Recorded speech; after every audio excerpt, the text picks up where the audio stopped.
Aujourd'hui, nous allons voir la dépose d'un étrier de Toyota MR2. Donc là, c'est le modèle 3SGE en REV 3, donc de 1994. Et donc, c'est pas le turbo. Hein. Et donc, ce sont des étriers de REV 3 Atmo. Alors ici, pour les étriers, on aura deux vis de 17 à enlever. Donc là, j'ai déjà mis une douille dessus. La deuxième, elle est un tout petit peu plus bas là-bas, on la voit derrière. Hop, voilà. On enlève ces deux vis là. Et après, on doit défaire le boulon qui permet d'apporter du liquide de frein directement dans l'étrier. Donc ça, c'est du 14. On va défaire ce boulon là. Hop. Et à partir de là, après, on va pouvoir commencer à démonter l'étrier, à le déposer. Donc voilà, je vais commencer. Donc alors, moi, dans un premier temps, j'ai défait le boulon de 14 qui permet d'apporter le liquide de frein à l'étrier. Donc voilà, bien préparer un petit bac pour pouvoir récupérer l'huile. Et je fais ça pour l'accessibilité en fait.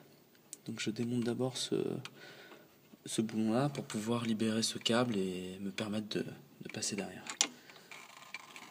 Voilà. Je mets le boulon dedans. Ok, ça continue et maintenant je vais m'attaquer aux... Donc voilà, j'ai réussi à déposer l'étrier avant.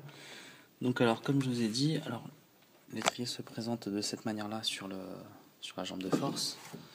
Hop, donc j'ai vraiment galéré en fait, hein, parce que comme vous pouvez le voir, moi ma MR elle vient d'Angleterre, donc elle est vraiment rouillée, donc tout est rouillé.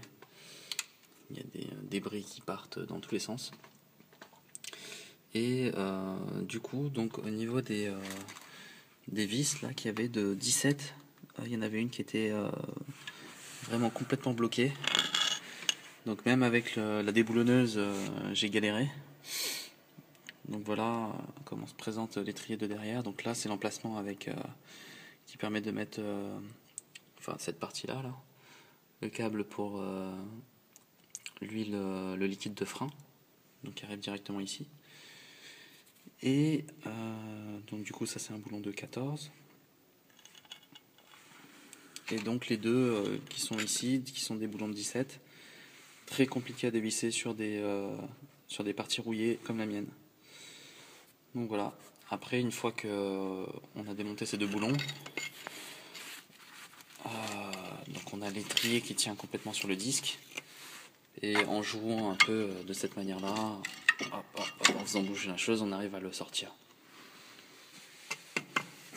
Donc voilà, on voit bien les deux pistons, et moi ce qui m'intéresse ça va être la partie intérieure, à savoir si les pistons sont rouillés, parce que j'ai des étriers qui sont grippés en fait.